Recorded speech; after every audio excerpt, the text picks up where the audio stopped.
makin kesini peran laki-laki memang semakin besar untuk memberikan efek kehamilan yang baik tersebut. Apakah ada keluhan di sekitar daerah kelaminnya? Apakah ada masalah di saluran berkemihnya? Tidak hanya masalah si wanitanya, bahkan dari spermanya itu bisa memberikan kontribusi terhadap terjadinya keguguran tersebut.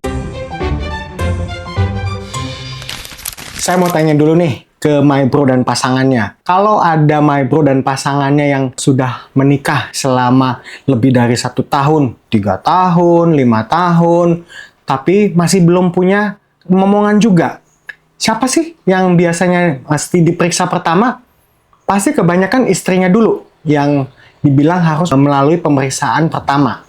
Ya, pemeriksaannya bisa macam-macam, ya, mulai dari diperiksa, ditanya dulu bagaimana riwayat menstruasinya, apakah ada masalah misalnya ada keluar cairan keputihan dari vaginanya atau masalah macam-macam, ya.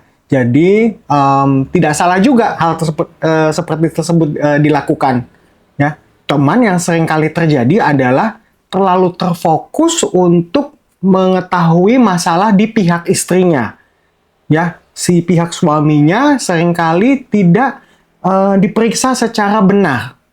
Itu mohon maaf ya teman-teman semua, ya My Bro semua, itu kurang tepat.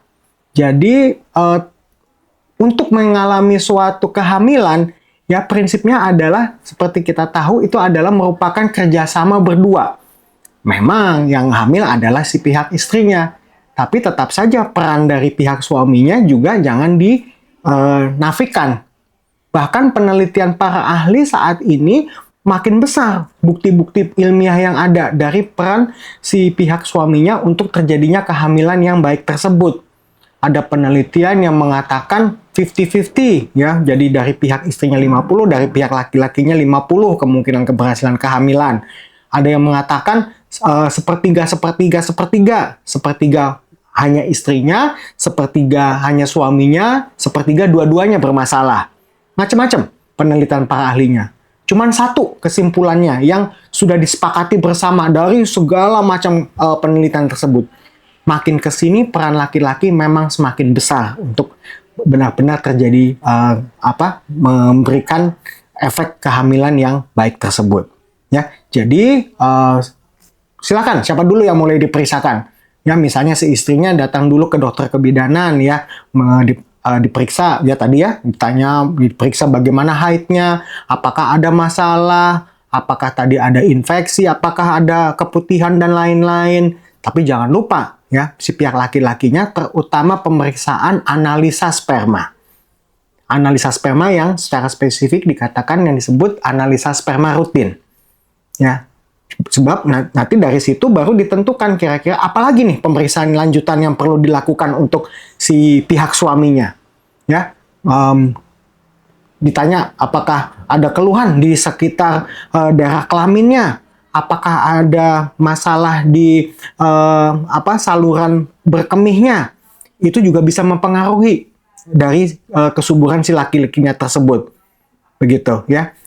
Bahkan sekarang ada kasus yang makin sering terjadi adalah yang disebut dengan abortus berulang atau recurrent abortus. Ya, jadi kejadian keguguran yang terjadi 2 kali atau lebih itu sekarang penelitian terbaru dikatakan bahwa itu tidak hanya masalah si wanitanya, bahkan dari spermanya itu bisa memberikan efek kontribusi terhadap terjadinya keguguran tersebut.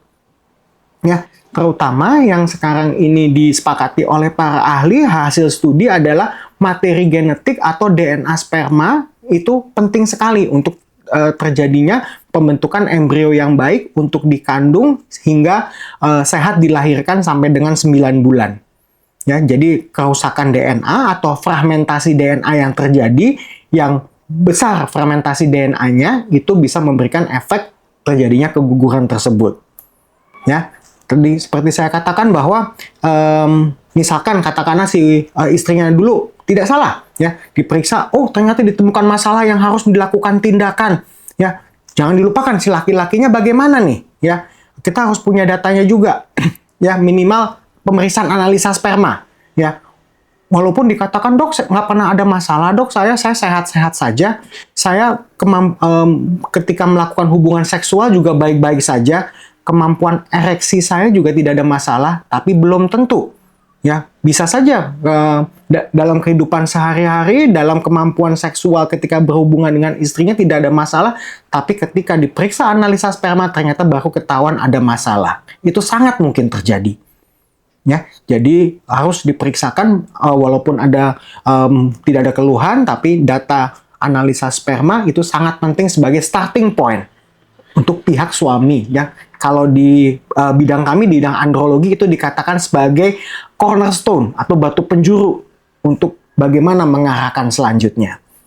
Kembali lagi ke yang sempat saya singgung tadi, kalau misalnya ternyata si istrinya yang ditemukan bermasalah, harus dilakukan tindakan, ya, atau misalnya si suaminya ternyata bermasalah, bahkan yang paling ekstrim katakanlah sampai terjadi pada kondisi azoospermia atau tidak didapatkannya sel sperma di air mani, sangat penting untuk si pasangannya tidak menyalahkan bahwa, oh, ini tidak punya keturunan karena kesalahan murni dari si salah satu pihak.